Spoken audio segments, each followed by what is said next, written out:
Olá, doutores e doutoras! Como vão? Tudo bem? Aqui professor Márcio, mais uma aula do NPJ. Vamos hoje falar sobre a fase de instrução e sobre as alegações finais. Na verdade, o nosso objetivo hoje é tratar das alegações finais. Pois bem, sem mais demoras, vamos lá. O que é a instrução propriamente dita? Olha, iniciado o processo com recebimento da exordial acusatória, ou seja, denúncia se a ação penal for pública ou queixa-crime se a ação penal for privada, o réu é citado e isso na maioria dos ritos, né? Ele é citado para quê? Para apresentar a resposta à acusação. Nós já vimos em outras aulas que ele pode ser citado para apresentar uma defesa prévia, e aí nesse caso o juiz vai analisar se recebe ou não a exordial acusatória, né? No caso a denúncia. Mas, né, vamos tratar aqui do rito ordinário. No rito ordinário, o réu é citado para já apresentar sua resposta no prazo de 10 dias. E nessa resposta ele vai elencar todos os elementos de defesa, já vai expor a tese. Nós já vimos sobre isso na resposta à acusação. Vai juntar os documentos, né, já vai produzir as provas materiais e principalmente arrolar testemunhas ou indicar eventuais diligências, como por exemplo, ofícios, perícias, né, e tudo mais que pode acontecer. Pois bem, concluída essa fase, né, depois de apresentada a resposta à acusação, o juiz vai fazer aquele período, né, saneador do processo, vai observar e já vai designar então uma audiência. Essa vai ser a audiência de instrução. Repare, né? Primeiro o juiz vai tratar das diligências necessárias e depois, quando o processo estiver pronto, ele vai vai designar a audiência. Pois bem, né? No rito ordinário, numa ação penal pública incondicionada, como é que funciona, em regra? Nós temos um inquérito, desse inquérito policial surge um relatório, ele é concluído por meio de um relatório. Do relatório, vai chegar ao Ministério Público e ele vê se há ali indícios de prova de materialidade, indícios de autoria, ele vai oferecer a denúncia. Oferecer a denúncia é recebida, recebida a denúncia, feita a citação, o réu apresenta a resposta nos 10 dias, né? E há aí, interessante, antes mesmo da designação da audiência, uma hipótese muito rara na prática, né? Já com quase 20 anos de experiência aí, eu até hoje não tive a oportunidade de ver acontecer. Eu vi uma única vez, mas foi no rito de drogas, o juiz absolveu sumariamente o réu. Raro demais. No entanto, a possibilidade existe. Pois bem, passa-se então a audiência de instrução, como eu disse, né? Diligências, perícias, ofícios, quebra de sigilo, designação da audiência e segue. E como é que fica nessa audiência, quando você vai até essa audiência? Uma grande dúvida que eu tinha no comecinho era aonde sentar, de que lado da mesa se senta, né? Então, olha que coisa curiosa, não tem uma regra propriamente dita, não tem assim algo pré-estabelecido. Vou puxar pela memória. Em Cachoeira Paulista se senta à direita do juiz, né? Em Cruzeiro também a defesa se senta à direita do juiz. Estou me lembrando agora, na maior parte das vezes, à direita do juiz. Deixa eu ver se tem algum lugar que sentei à esquerda. Não me lembro. Mas já aconteceu de sentar à esquerda, me lembrei agora, né? Um lugar onde se senta à esquerda. Em piquete, se senta à esquerda do juiz. Mas normalmente se senta de costa para o depoente, né? Eu até prefiro assim, né? É uma situação que depois mais adiante eu vou explicar para vocês. Mas está na dúvida, não sabe qual lugar que você senta, né? Espera para ver o MP sentar, deixa o MP sentar primeiro, você senta do lado que sobrar. Quem me ensinou isso foi Zé Roberto Basílio, meu sócio. Eu falei, porra, Basílio, não sei nem aonde que senta. Ele falou assim, senta do lado da mesa que sobrar, é o seu. Então já teve casos assim de a gente sentar do lado do MP quando tinha bastante réus no processo, né? Mais réus, corréus. E alguns lugares, como em Guará, por exemplo, que eu me lembro agora, em Guaratinguetá, tem escrito na mesa, né, o local onde se senta, né? Então, beleza. Isso aí é só um detalhe, né? Então, lá nós vamos participar da oitiva, primeiro da vítima, depois serão ouvidas as testemunhas de acusação, quando é possível ouvir a vítima, lógico, né? No rito comum ordinário, que a gente colocou para parâmetro hoje aqui, 8 testemunhas, né? Oitiva das testemunhas de defesa, também no número de 8. Pode-se arrolar mais testemunhas? Pode, mas aí você tem que mencionar que são testemunhas do juízo e vai pedir, né, em face do princípio do contraditório e da ampla defesa, né, que sejam ouvidas as testemunhas. Nunca vi juiz indeferir, geralmente se ouve, tá? Mas se for testemunha de referência, aquela que vai falar sobre o comportamento, conduta social do réu, aspecto da personalidade, evite levar tantas testemunhas, se é para repetir. Inclusive, quando for levar, avisa o juiz: olha, excelência, pela ordem, são testemunhas apenas de referências, para ele evitar que ele leia toda a acusação, que fique perguntando. Então, já faça isso. Então, depois, na sequência, normalmente agora se substitui por declarações. Os juízes têm preferido por declarações, já que são de referências, né? Ok? Sem problemas. Os peritos são ouvidos na sequência. Lembrando que se houver perícia, você tem que fornecer os quesitos antes, com uma certa antecedência. Bom, lá o perito é ouvido. Pode haver a possibilidade, então, de uma acareação entre as testemunhas. É possível que aconteça. Reconhecimento pessoal, reconhecimento de pessoas e coisas. E, por fim, o interrogatório do réu. Repare que eu não usei a expressão oitiva do réu. O termo correto aqui é interrogatório do réu. Mais uma coisa, a inversão dessa ordem aqui pode gerar nulidade, mas a gente vai ver ainda hoje, mais adiante um pouquinho, que você tem que comprovar o prejuízo à defesa para então que seja arguida a nulidade. E nós já vimos, inclusive, um caso recente em que o Supremo Tribunal Federal decidiu por anular um processo desde a fase de instrução, porque, olha, houve uma inversão, um delator premiado, alguém premiado lá com uma delação, ele foi ouvido por último.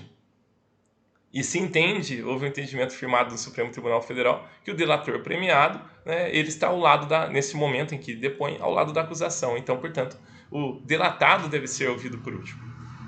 Interessante isso, hein? Beleza? Vamos seguir. Então, ao final da audiência de instrução, o que pode acontecer no finalzinho da audiência de instrução?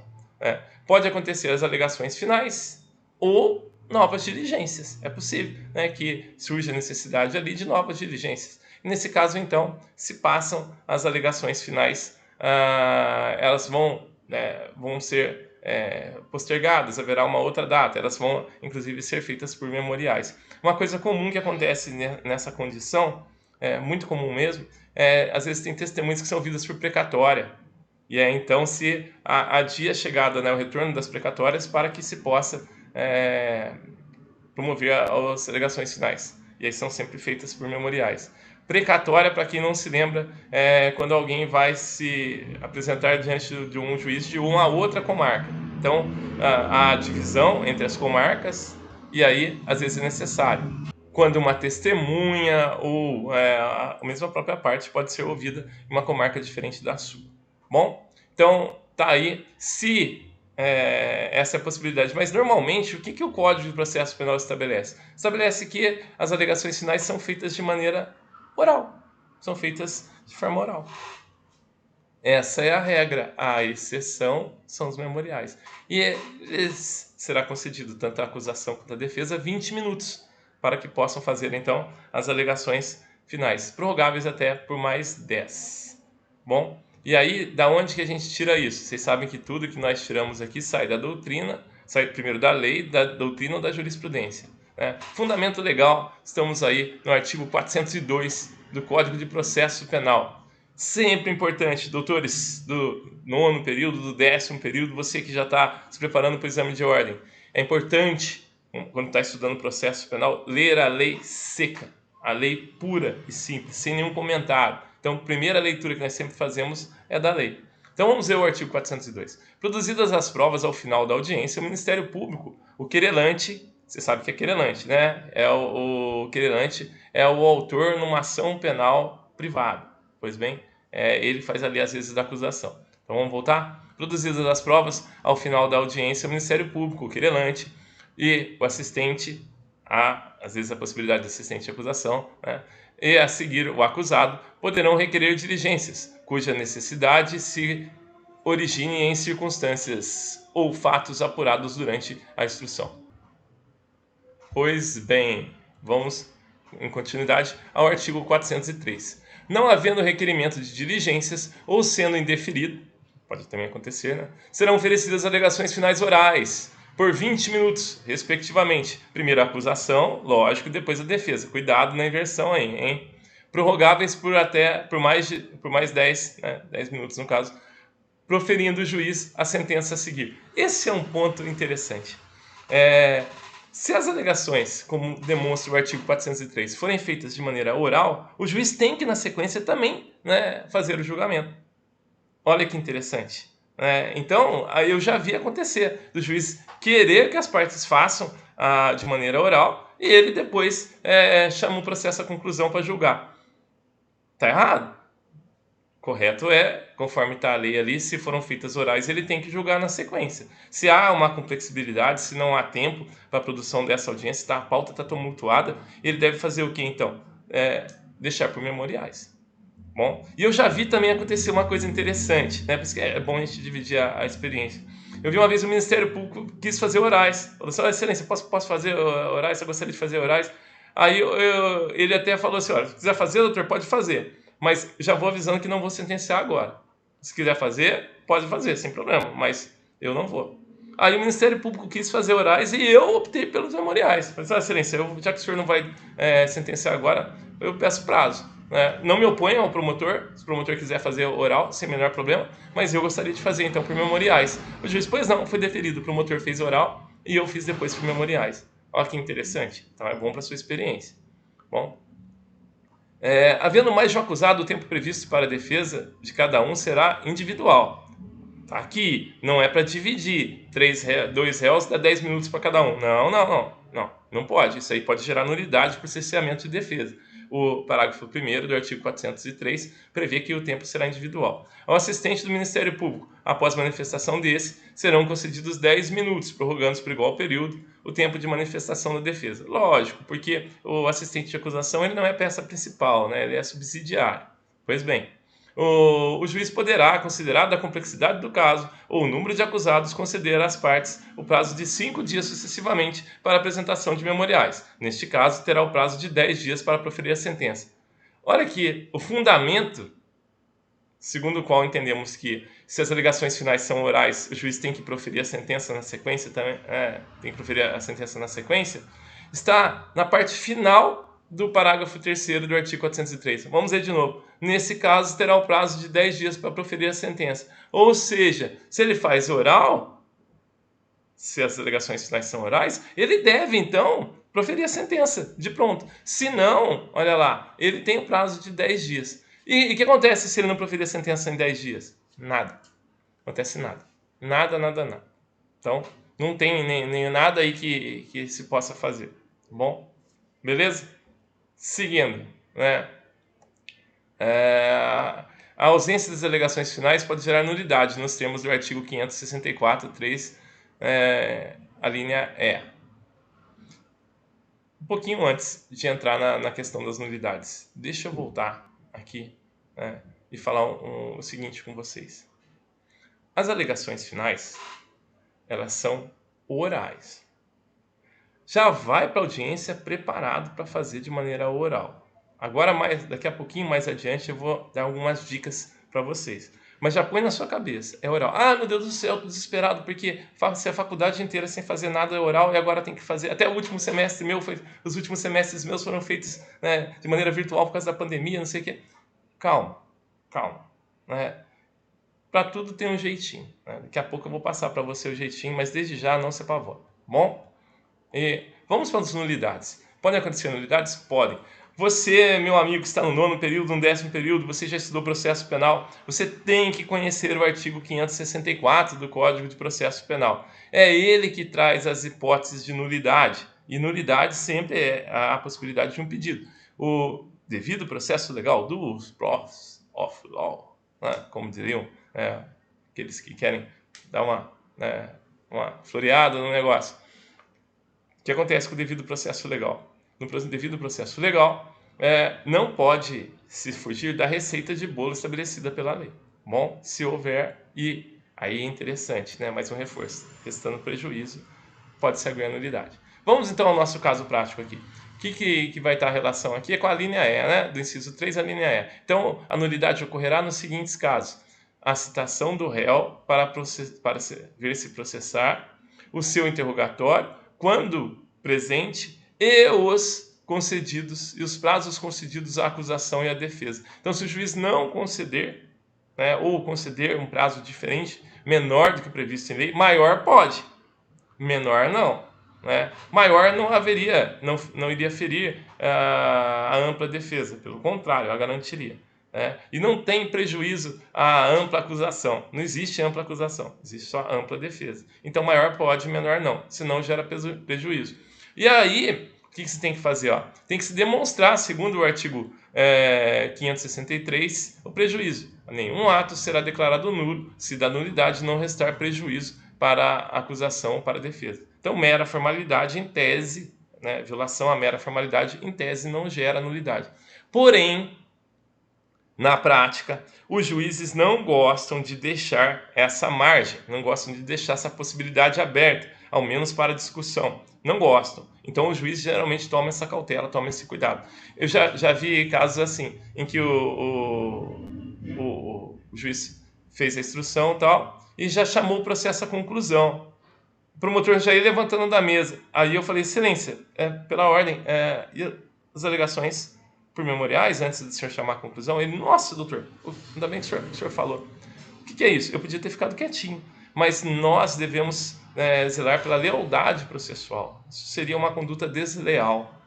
Então, em que pese, né, eu poder anular, eu ia anular o quê? Né, até então, se ele sentencia? Só a sentença, porque ia abrir prazo de novo. O réu estava preso, o que eu ganharia com isso? Nada. E mesmo que não estivesse, eu prezo muito pela ética profissional, e nesse caso nós temos que fazer, porque clientes vocês terão vários, mas o juiz vai ser sempre o mesmo. E o juiz te conhece, não pense que não. Então, o juiz sabe quem é quem. O juiz já sabe quem é o advogado malandro, sabe que é o advogado que não é tão ético, sabe o advogado que quer levar uma vantagem em tudo, ou planta ali algo que não está de acordo com a perfeita correção, não está de acordo com o próprio princípio, né, segundo o qual nós temos que ser leais, as partes têm que ser leais, o princípio da lealdade processual. Bom? Então, no mesmo sentido, só para reforçar, o Supremo Tribunal já editou a súmula 523. No processo penal, a falta de defesa constitui nulidade absoluta, mas a deficiência só anulará se houver prova de prejuízo ao réu. Então, sem alegações finais, o processo é nulo, né? A sentença vai ser anulada, né? Volta-se, então, ao prazo para abertura. Não vai anular todo o processo também. Bom, e se ela for inconsistente, o processo poderá ser anulado se restar prejuízo. Pois bem, então, a necessidade de intimação é um ato formal, ó, que coisa interessante, para garantir o contraditório e ampla defesa. A do Ministério Público, ele é intimado pessoalmente, né, e é aberta a vista aos autos para ele. Primeiro ele, quando abrem vistas para a manifestação, alegações finais, primeiro se aguarda o Ministério Público. O que eu já fiz no começo? Né, um pouquinho inexperiente. Porque no comecinho vocês vão ser assim. Se é uma publicação, você já corre que atender. Então, já abriu o prazo de 5 dias, o que eu fiz? Eu já coloquei as minhas alegações finais e foi juntada antes do Ministério Público. O que aconteceu? O Ministério Público juntou depois, o juiz, para garantir, né, a ordem das coisas, contraditória e ampla defesa, abriu um novo prazo para que eu me manifestasse. Né? Porque eu já tinha me antecipado ao Ministério Público, mas a defesa sempre fala depois. Né? Foi uma bobeadinha que eu dei quando estava começando, né? Mas que não restou nenhum prejuízo, né? Foi sanado. Pois bem, o defensor dativo ou público, intimação pessoal também. Mas o constituído não. O constituído pode ser intimado pela imprensa oficial. Então, o que é isso? Você vai ver se vem uma publicação para você, se você foi constituído. Mas se é advogado dativo ou público, tem que haver intimação pessoal. Bom, eu não sei como é que é na prática, porque eu nunca fui advogado dativo. Eu nunca fiz penal pelo convênio de assistência judiciária gratuita. Nunca. Penal, nunca. E explico por que eu nunca fiz. Porque eu entendo que, primeiro, tem que ter um direito bem claro se eu quero pegar o caso ou não. Segundo, se eu pegar, eu tenho que fazer muito bem feito. O que significa ter que conversar com o réu, bem antes da audiência, saber a versão dele bem antes, ver que tese nós vamos apresentar, conversar, ver testemunhas, ver com seus familiares acerca da possibilidade de arrolar testemunhas caso ele esteja preso. E tudo isso é muito difícil quando na assistência judiciária gratuita. Eu explico, porque você é nomeado já com o processo em curso. E normalmente o pessoal que é aqui de Cruzeiro, do Vale do Paraíba, né? O réu não fica preso aqui em Cruzeiro, fica no CDP lá em Taubaté. E aí o advogado que está pela assistência judiciária gratuita, correto seria ele pegar o carro dele e ir até Taubaté. Né? Mas aí olha o prejuízo que dá para a assistência, né? E com todo respeito, se a gente somar, pôr no papel, daqui a pouco você está pagando para trabalhar. Então, lamento muito. Sou crítico do convênio da Defensoria Pública com a OAB. Acho que deveria ter uma procuradoria em cada comarca, com procuradores concursados para fazer esse trabalho, e os demais advogados deveriam trabalhar de maneira privada. Bom, é um entendimento, respeito os demais em contrário. Pois bem, alegações finais. Para a acusação, ação penal privada subsidiária, retomada do processo pelo MP. Ok? Ação penal privada exclusiva. O que é uma ação penal privada subsidiária antes? Na inércia do MP, ou se ele não tomar a. Não é bem. Inércia e a outra expressão, deixa eu ver se eu me lembro qual é direitinho. Omissão. Na inércia ou na omissão do MP, aí pode ser proposta uma ação penal privada subsidiária da pública. Perfeito. Aí o que acontece nas alegações finais? Há uma retomada do processo por conta do MP. A ação penal privada exclusiva. Se não apresenta, se dá o fenômeno conhecido por perempção. Perempção é a perda da faculdade de praticar um ato no processo. E vai gerar o quê? Extinção da punibilidade do querelado. Por que isso? Estamos diante de uma ação penal privada. Ocorre o mesmo efeito se o querelante não pedir a condenação nas alegações finais. Olha aí uma formalidade, que se deve se atentar. O Ministério Público não pode deixar de apresentar, pois além de fiscal da lei, é órgão incumbido de defender a sociedade. O não oferecimento gera responsabilidade funcional, devendo o juiz comunicar ao procurador-geral para que este tome as devidas providências, ou seja, para que ele vai instar o promotor a oferecer ou vai nomear um outro para que o faça. Assistente de acusação, aí a mera irregularidade por constituir uma parte secundária, não é a parte principal, então não haverá, em tese, prejuízo. Bom, a falta das alegações para a defesa, aí existem dois posicionamentos. A corrente minoritária não acarreta nulidade, pois só ocorre quando falta intimação ou quando for dado prazo para seu oferecimento. Só para constar, o que está valendo mesmo é a corrente majoritária, que a gente tem verificado na prática. Acarreta nulidade absoluta, pois é um termo essencial do processo, gerando cerceamento de defesa. Quietinho, vamos falar um segredinho entre a gente aqui. O que acontece se você não apresentar no prazo? Quando você perdeu o prazo, o que acontece se não apresentar? Na prática, você vai ser intimado novamente a apresentar. E depois novamente. E depois vai ser advertido que se não fizer, vai ser destituído e nomeado um outro. Um advogado dativo. Quanto tempo você passou? Mas não façam isso de propósito. É só para saber. Se não apresentar no prazo, não deu tempo de apresentar, não tem problema. Não vai gerar nenhum prejuízo, porque o juiz não vai chamar o julgamento sem as alegações finais. E também não vai te destituir de pronto. Vai te dar essa oportunidade ainda. A prática é isso. Mas, por favor, ajam com correção, respeitem o prazo. Mesmo porque pegar mal para o seu cliente vai pegar mal com você, vendo, poxa vida, meu advogado não deixou perder o prazo, que coisa chata. Bom? Beleza. Conteúdo. Então, inicia-se sempre com um resumo dos fatos, das provas produzidas, das referências auditivas e as diligências. Siga esse roteirinho aí que não vai ter erro. A acusação pode pedir também absolvição, tem essa hipótese, hein? É raro, mas acontece, eu já vi acontecer. Então, beleza, se ela pedir, você ainda assim, o que você faz se a acusação pedir absolvição?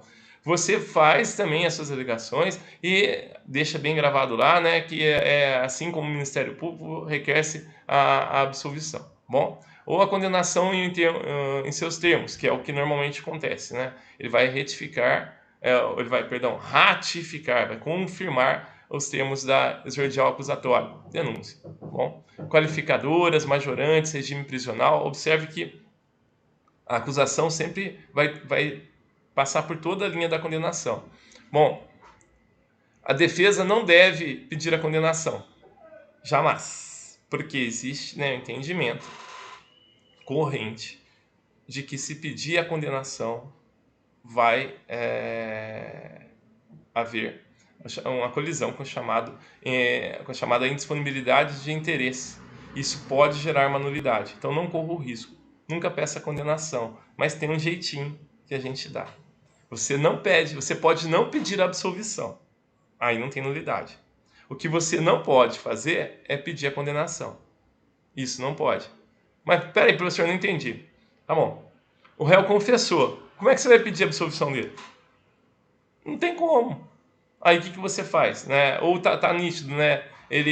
Aquele exemplo que eu dou na sala de aula, né? Ele esfaqueou a vítima, olhou para a câmera do serviço de segurança e lambeu a faca, né? Tá lá e mostrou o RG dele. Como é que você vai dizer que não foi ele, né? Então, tá vendo? Nesses casos, você não precisa pedir, não precisa pedir absolvição, tá óbvio, né? Mas também não pode pedir a condenação. O que você faz então? Trata a questão, mas sem mencionar essa passagem, beleza? Pois bem, normalmente se pede absolvição expondo a tese, né, podendo pedir a desclassificação, que aí é uma tese geralmente subsidiária. Bom, presta atenção nisso daqui, está assistindo agora, a atividade que a gente vai fazer nessa semana, isso aqui vai ser importante, porque você vai poder pedir absolvição e tecer uma tese subsidiária. Presta atenção, vamos lá. Normalmente se pede e tal, ok? Havendo então, tese subsidiária, né? havendo uma nulidade, você deve arguir as nulidades em preliminar. Então, nulidade vem em preliminar, ok? Aí, de acordo com o artigo 571 do Código de Processo Penal. Pois bem, agora, se você for pedir a absolvição, você tem que elencar uma das razões colocadas aí no artigo 386.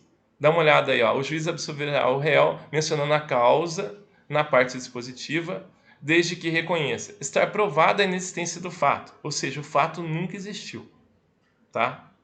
Não tem materialidade, porque o fato não existiu. Não haver prova da existência do fato. Ó, o fato existiu, pode ter existido, mas não há prova. Aqui no inciso 1 é certeza que não existiu. No inciso 2, ele pode ter existido, mas não está provado. Repare nessa diferença. Ou no 3, não constituir o fato infração penal, ou seja, conduta atípica. O 4, não existir prova de ter o réu concorrido para a infração penal. Olha, a infração existiu, só não há prova da autoria. Não há prova de autoria. Está aqui, não está provada a autoria. Diferente do inciso seguinte, né, que aponta estar provado que o réu não concorreu para a infração. Estar provado que o réu não concorreu para a infração significa você trouxe prova de que não foi ele. Por exemplo, um álibi. Álibi, palavra que significa estar em outro lugar. Existir causa que exclua o crime ou isente o réu de pena. Ou seja, estamos falando das causas extintivas da antijuridicidade. Olha lá, no caso de não existir crime. Ou isentar o réu de pena. Causas extintivas da punibilidade. Bom, não existir prova de ter o réu concorrido para a infração penal. Olha lá. Estamos falando aí quanto à participação, quanto ao concurso. Olha lá. Não existe qualquer prova que ligue o sujeito à materialidade. Ou não existir prova suficiente para a condenação. Há uma deficiência aí no sistema probatório.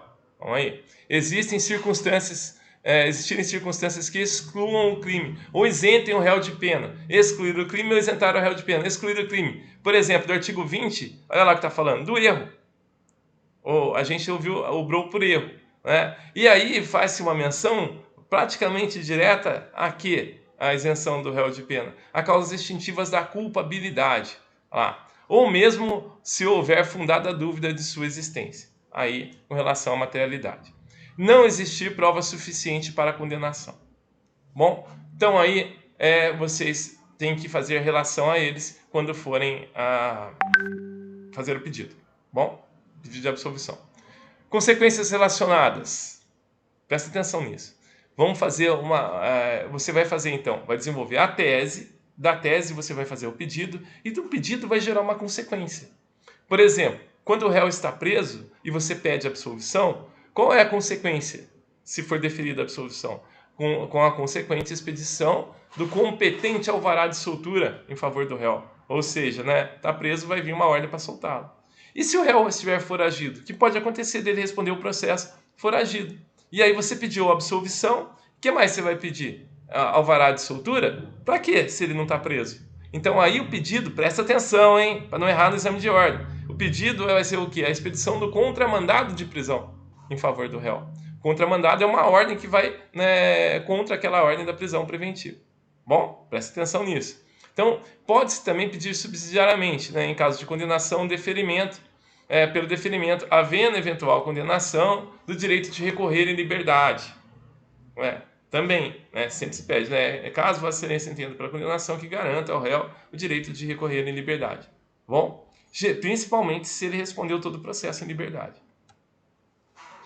Pedidos. Geralmente, o pedido principal é a absolvição. E aí, olha que coisa interessante. Nesse caso, a gente tem um jargão próprio, que é por falta de justa causa para a condenação.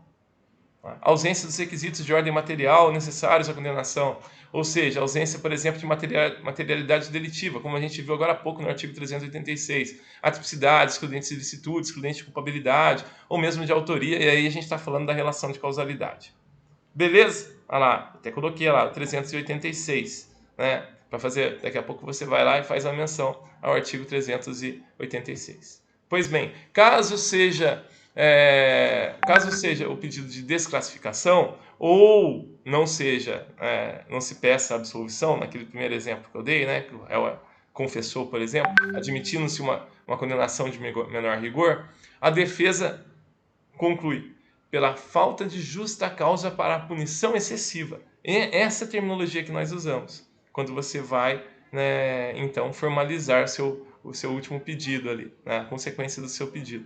Por exemplo, nas hipóteses de afastamento de qualificadoras, majorantes, benefícios penais, como sursi, como o regime prisional mais brando, você tem que passar por tudo isso. Se você vai considerar que o réu é culpado, né, na sua tese, se não pediu absolvição, por exemplo, ele confessou, então já começa a trabalhar no sistema de dosimetria da pena. Já começa a ver lá as circunstâncias judiciais, no caput 59. Já começa a ver a existência de circunstâncias atenuantes.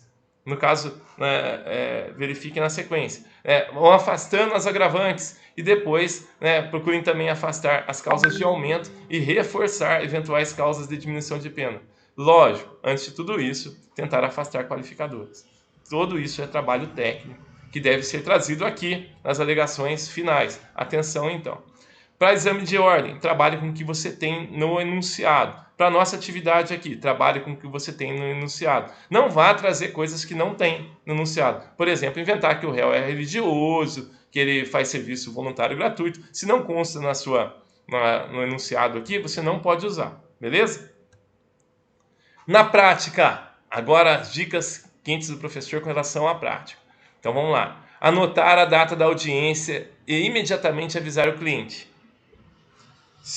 Olha só que interessante, publicou para você, advogado constituído, né, ou recebeu a intimação, primeira coisa, anota na sua agenda para não esquecer. Né? Dica, agenda de papel, sempre tem, é bom. Né? Deus o livre, acontece um probleminha aí no virtual, mas também faça aquela agenda do Google, né, que inclusive tem um avisinho que te dá dias antes da audiência. Bom, coloque lá para avisar 2 dias antes. Bom, colocar os lembretes, tá aí, acabei de falar do digital. Também faz uma marcação na página lá, deixa bem em destaque da sua agenda, se você tem o costume de usar agenda de papel. Pode ser até realizada uma reunião dias antes para informar eventuais perguntas, tal. É bom fazer isso. Se o réu está em liberdade, você o chama, conversa. Uma coisa importante, não instrua testemunhas. Jamais instrua testemunhas. Quando eu faço um processo, eu digo o seguinte: olha, preciso de testemunhas que digam. Se tem alguma testemunha que viu, ou tem alguma testemunha que possa falar sobre o seu comportamento social, tal. Ele que está, doutor, o senhor quer falar com a testemunha, quer instruir? Não instruo o testemunha. Eu não falo com testemunha. Eu digo, né, posso até dizer as eventuais perguntas que serão feitas. Porque a gente já está acostumado, sabe quais são. Né? Se conhece, se viu, né, o que pode falar dele, e só. Beleza? Cuidado. Jamais peça para a testemunha mentir, porque você vai estar sendo partícipe no crime.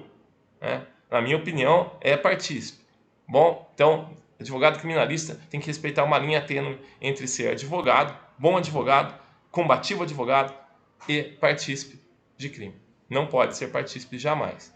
Então, essa reunião é boa, você explica como que vai acontecer, explica o procedimento, é bom para até acalmar, porque as pessoas não estão acostumadas a ir no fórum, podem ficar nervosas. Bom, sempre estudar o processo com antecedência. Como é que você vai fazer prova, gente, sem estudar? Não tem jeito. Então, dá aquela estudada, né? E antes, um dia antes ou na véspera, dá uma lida no processo de novo para estar com tudo bem avivado na memória. Faça a sua lição de casa. Bom, chegue bem preparado para a audiência. Programar-se para chegar sempre antes da hora, porque para dar tempo de falar com o réu, principalmente se o réu estiver preso, é um direito constitucional garantido seu, conversar com o réu, né, antes do julgamento. Muitos juízes, inclusive, perguntam se você conversou com o réu antes do julgamento, antes da audiência de instrução. Ele pergunta, antes de iniciar a audiência, se conversou com o advogado. Então, importante. Já pensou que vergonha que você vai passar se o juiz perguntar e você falar que não, o réu falar que não conversou? Mas que advogado é esse que nem conversou com o réu antes da audiência? Sempre converse. Mesmo porque ele fica lá ansioso se estiver preso, te aguardando. Bom, chegue com educação, com respeito, à escolta, né, se dirige à escolta com muito respeito, com educação, converse, né, e não se preocupe em falar em frente à escolta, porque eles não vão ser testemunhas do processo. Então, diga lá o que precisa ser dito. Bom, trajar-se adequadamente. Pelo amor de Deus, eu já vi advogado chegar em audiência lá de camiseta, de calça jeans, de tênis, né? Só faltou estar de boné com a camisa do Corinthians. Pelo amor de Deus, não faça isso, né? Se acaso acontecer uma urgência, você está despreparado, está com uma roupa, não está vestido de terno, gravata, como se deve ser, né? Ou a senhora, a doutora, não está trajada adequadamente, com trajes mais sóbrios, né? Mais sérios, está com uma roupa meio decotada. Uma dica, vá até a sala do advogado, né, na casa da advocacia, que chama agora, né, sala da advocacia, antes era casa do advogado, agora com essa questão de gênero, né, tem que tomar cuidado, casa da advocacia, sala da advocacia, vá lá e peça uma beca emprestada. Cuidado para não pedir toga, viu? Não é toga, toga é a roupa que o juiz usa, a sua advogado e a sua promotor é beca. Então, pede uma beca emprestada, joga por cima da roupa e vá. Mas não é o ideal, né? O ideal é você estar trajado, né? Demonstrar que você foi preparado para a audiência. Você já chegou vestindo beca da sala da OAB, é que nem cuidado, nem zelo, nem cuidado de se vestir adequadamente para o evento você teve. Então, se eu sou cliente, eu já tiro um ponto. Será que eu sou exigente? Será que eu digo isso porque eu sou metido, chato? Será que é isso? Não. É para que você já mostre uma postura adequada que se espera, principalmente quem foi meu aluno. Seguinte, sempre se acompanha a audiência com os autos digitalizados. Leva lá o seu notebook se você tiver, leva seu tablet se você tiver, leva seu celular se você tiver, né? E celular, atenção, desligada, o som, sem som, por favor, no máximo no VibraCal. Coisa horrorosa tocar celular no meio da audiência, né? Todo mundo vai ficar olhando para sua cara e com razão. Mas processo agora digital. Leva então ele lá digitalizado, é bom. E já aconteceu comigo, da promotora não vê lá esse problema que deu no computador dela, ela queria acesso a uma peça, eu cedi a minha lealdade processual. Doutora, a senhora quer ver o processo? Está aqui, ó. Entreguei, prestei meu computador para ela com um processo. Faça isso, né? É até uma prova de segurança sua, entendeu? Então a gente tem que trabalhar desse jeito, de maneira ética, correta, né? Ressalto mais uma vez o princípio da lealdade processual. Pois bem, leva lá, e se for processo físico, você tira as cópias principais, forma lá uma pasta e leva. Porém, mesmo sendo digital, mesmo sendo físico, o que você sempre deve fazer? Um sumário com o indicativo do número das páginas das peças principais, porque pode haver uma menção a determinado documento e você precise localizá-lo rápido, mas às vezes você não consegue localizar, e com um sumário, você já tem o número da página, já bate lá direitinho. Beleza? Faça sumário. Uma dica boa para quem vai se preparando para a audiência, né? Nem chegamos ainda nas alegações finais, isso é para você acompanhar a audiência, presta atenção. Bom, montar previamente seus memoriais. Por quê? Você já sabe que a regra é ser orais. Então você já pode deixar seu roteirinho montadinho, como se você... porque você pode ler, sem o menor problema. Agora, em alguns estados, como no estado de São Paulo, nós temos a webcam, você vai falar para a webcam ali, né? E você pode ler, não há nenhuma restrição quanto à leitura, fica à vontade para ler. Né? Eu até acho mais seguro que ficar falando de... eu já tenho uma certa experiência, eu já consigo falar de maneira tranquila, porque já fiz isso não sei nem quantas vezes. Mas você que está começando, leva lá o seu roteirinho, vai lendo. E lembra no seu roteirinho de deixar um espacinho para quê? Para as anotações das testemunhas, do que as testemunhas falaram. Olha lá, acompanhar os depoimentos. Né? E, inclusive, por que é bom você levar as cópias do processo para a audiência? Principalmente para você confrontar o que as testemunhas falaram lá no inquérito, agora com o que elas estão falando em juízo. Então, sempre faça isso. Leve os depoimentos prestados no inquérito para a audiência. Bom, dica quente, hein? Você não acha isso em livro. Isso que é legal. É para isso que a gente está aqui. Vamos lá. Fazer anotações durante os depoimentos. Vai falando, sempre anotando. Sempre. Ó, advogado sem caneta não é advogado. Tem que levar uma caneta lá na hora e ir anotando, entendeu? E depois...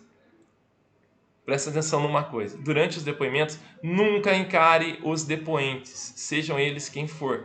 Nunca. Eu, inclusive, gosto de sentar de costas, né, para não nem olhar e faço a pergunta olhando para baixo, não faço a pergunta olhando para ninguém. Para quê? Para não dar uma impressão de coação. Seja polido ao perguntar. Atenção com relação às perguntas. As testemunhas, você pode perguntar diretamente. Está previsto no artigo 212 do Código de Processo Penal. No entanto, as partes não. As partes ainda funcionam no sistema de reperguntas. Ao réu e à vítima, né? A vítima e o interrogatório do réu, você pergunta ao juiz e o juiz pergunta a ela. Às vezes o juiz permite, né? Que você faça da seguinte forma. Eu falo, excelência, eu gostaria de saber se ele data tal, estava em tal lugar. Eu gostaria de saber se em tal lugar... Eu fico falando assim de maneira meio genérica. Às vezes o juiz só olha para o réu e balança a cabeça como... deixando ele responder diretamente. Mas saiba que o correto é o juiz reperguntar. Bom? Ótimo. Vamos então a esses memoriais, né? Ou melhor, aos orais. Os orais, então, como eu disse, estamos nas alegações finais orais. Bom, você começa sempre assim, ó, com as homenagens, né? Excelentíssimo senhor doutor juiz, direito da comarca D, né? Nobre representante do Ministério Público, né? Recebida a denúncia que imputa ao réu a prática do crime D, e aí vai falando, apresentada a resposta à acusação, as folhas tais, vem a defesa técnica do réu fulano de tal, ou se existirem bom identificá-lo caso existam corréus, né? Em sede de alegações finais, reiterar os termos de sua resposta à acusação, pugnando pela absolvição do réu, tendo em vista que aí você expõe a tese, fazendo menção às provas, né? Depois, nesses termos, inexiste justa causa para, aí se for absolvição, para a condenação. Se você não está pedindo absolvição, mas pelo amor de Deus não está pedindo também condenação, né? Simplesmente não está pedindo absolvição, ou punição em excesso, não há justa causa para punição em excesso, consequentemente requer-se a absolvição do réu, ou consequentemente e com a consequente expedição de alvará de soltura, se ele estiver preso, ou contra mandado de prisão, se ele estiver foragido. Bom, aí, se não for a absolvição, se for os demais pedidos, você inclusive fala sobre a tese e faz o pedido, né, por exemplo, da não punição em excesso. Bom, uma pena justa. Então, as alegações finais por memoriais, como é que elas são feitas? Você vai fazer, então, primeiro o endereçamento da peça, a folha de rosto com a qualificação e identificação das partes. Né? Tá aqui um modelinho para você seguir. Vamos lá. Excelentíssimo senhor doutor juiz de direito da vara. Se você já tiver no seu programa o número da vara, já coloca. Se não tiver, dá um tracinho. Bom, criminal da comarca D, põe o número da comarca. Processo, põe o número do processo em epígrafe. Essa é uma praxe. Sabemos que é digital, vai automaticamente para o processo, mas é bom deixar o número, né? No seu exame de ordem também. Nome do réu, já qualificado nos autos do processo em epígrafe, vem com devido respeito e acato por seu advogado, que essa subscreve, mandado incluso, procuração anexa, qualquer coisa assim. Isso aqui é tudo estilo. Do jeito que você fizer, tá beleza. A presença de Vossa Excelência apresentar suas alegações finais por memoriais. Bom, a peça. Alegações finais, formato que está indo por memoriais. Com fundamento no parágrafo 3º do artigo 403 do Código de Processo Penal, pelas razões de fato e de direito a seguir aduzidas. Então aqui, ó, se é por memoriais, o fundamento é no 403. Se não for por memoriais, será pelo caput do artigo 403, ok? Pois bem, vamos lá. Dos fatos. Então você vai narrar os fatos. Narrar o fato criminoso com todas as circunstâncias, sem inventar dados, né? Falando lá sobre as circunstâncias de tempo, lugar, tudo mais. Depois vai abrir um parágrafo, vai colocar em audiência, aí vai falar sobre o depoimento das testemunhas, da oitiva da vítima, o depoimento de testemunhas de acusação, de defesa e do próprio interrogatório do réu.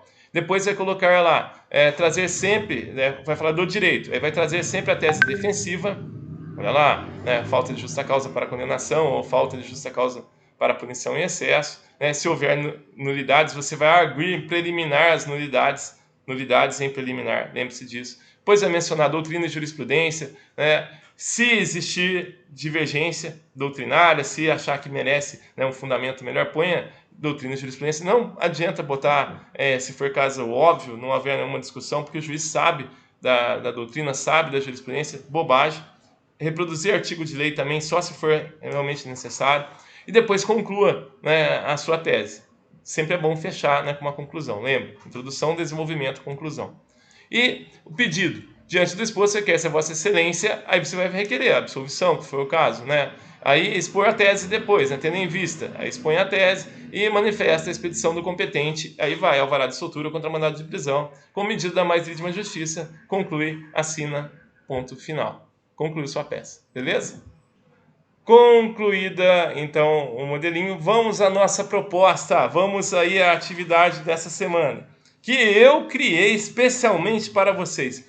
E desde já peço a vocês que levem em consideração que qualquer semelhança é mera coincidência. Vocês me conhecem, sabem que eu não sou de fazer piadas. Bom, vamos lá. Proposta. No dia 20 de março do corrente ano, por volta das 19 horas, na região central da cidade e comarca de Taubaté, já informou a cidade, beleza, presta atenção. Jair Bonaparte, conhecido pela alcunha de Bozo, Jair Bonaparte, bom, conhecido pela alcunha de Bozo, foi detido por policiais militares que, atendendo ao chamado de populares, constataram tratar-se de uma detenção feita pelos, vamos arrumar aqui, arrumar um avião em voo, né, beleza, segue, pelos funcionários do açougue Boi Bandido, Henrique Meirelles e João Moedo, os funcionários do açougue, que afirmaram haver perseguido Bozo. Muito bem. Logo após o mesmo ter deixado o estabelecimento levando consigo 300 gramas de carne, sem efetuar o pagamento, fato negado por Bozo. No entanto, ao ser parado pelos referidos funcionários, Bozo teria empurrado Meirelles, que ao cair ao solo se feriu levemente no rosto. Assim, foi o réu denunciado, sendo-lhe imputada a prática de roubo, nos termos do parágrafo 1º do artigo 157 do Código Penal, sendo a denúncia recebida pelo juiz da primeira vara criminal da comarca de Taubaté. Gente, parágrafo 1º de 157 é o chamado roubo impróprio, aquele que a violência é empregada no segundo momento, né, para garantir a posse do bem, bom, ou impunidade do agente. Lembre-se, qualquer artigo de lei você tem que dar uma conferida lá, joia? Seguindo. Apresentada a resposta à acusação, a defesa técnica negou os fatos e pugnou pela absolvição do réu, aduzindo furto famélico. Olha que professor bonzinho, já está te dando até a tese para você colocar na sua peça, hein? Afirmando que o mesmo não teria praticado nenhum ato de violência, usando apenas força para empurrar o funcionário do açougue que ele detinha, segundo o mesmo, injustamente. Afirmando ainda que esse se desequilibrou e veio a cair, tendo em vista sua frágil constituição física. Você lembra do Henrique Meirelles, né? Não tem uma constituição física muito boa. Asseverando ainda, lógico que é só coincidência, tá? Asseverando ainda que pretendia levar a carne para ser consumida junto a seus familiares, que passavam por sérias dificuldades financeiras. Porém, logo que fora parado pelos funcionários, devolveu o produto a João Moedo, não sei de onde que eu tirei a Moedo, João Moedo, que já o havia liberado. No entanto, Meirelles continuava a segurá-lo. Durante a audiência de instrução, foram ouvidas as vítimas. Marina Silva, proprietária do açougue boi bandido, que afirmou só ter conhecimento dos fatos através do informado por seus funcionários. Bom, que ouvidos em seguida reproduziram seus relatos prestados em solo policial, enfatizando o senhor Meirelles que Bozo era muito mais forte que ele, pois além de ser mais jovem, possuía histórico de atleta. Olha a afirmação, coincidência. Como testemunha de acusação, foi ouvido o cabo PM Graciolo, que, reproduzindo o testemunhado em sede de inquérito policial, afirmou que, ao chegar ao local, empurrou o réu Meirelles e João Moedo. Olha lá, empurrou o réu. Então, afirmado que, ao chegar ao local, encontrou o réu, melhor dizendo, encontrou o réu Meirelles e João Moedo, não presenciando qualquer agressão, embora lhe tenha sido relatado por Meirelles o episódio do empurrão, e que, glória a Deus, apenas lhe teria causado um pequeno ferimento no rosto. Então o PM chegou depois e lá vendo ele só teve a notícia do que eles falaram, mas ele mesmo não viu. O PM chegou depois. Pois bem, a testemunha de acusação, João Moedo, por sua vez, afirmou que, quando chegou ao local, viu seu colega Meirelles segurando o Bozo e que o mesmo lhe relatou que teria sido empurrado por o réu. Perguntado pela defesa, afirmou que não presenciou tal agressão. Então quem contou do empurrão foi o Meirelles. Bom, chama o Meirelles.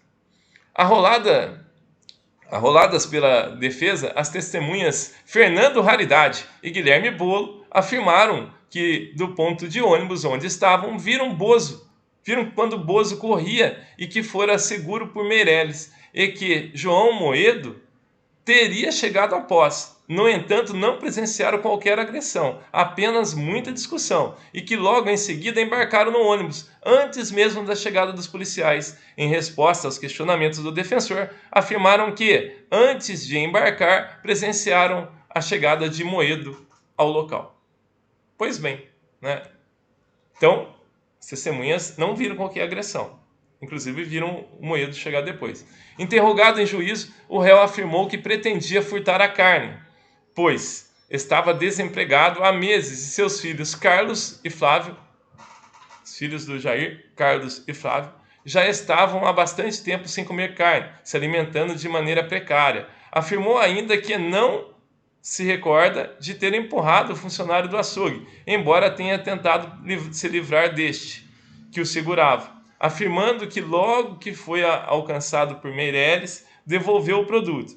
Por fim, fez constar que está muito arrependido e que depois de sua prisão, seus filhos têm passado ainda mais fome, como lhe foi relatado por sua esposa Michele, nas visitas que o fez na prisão.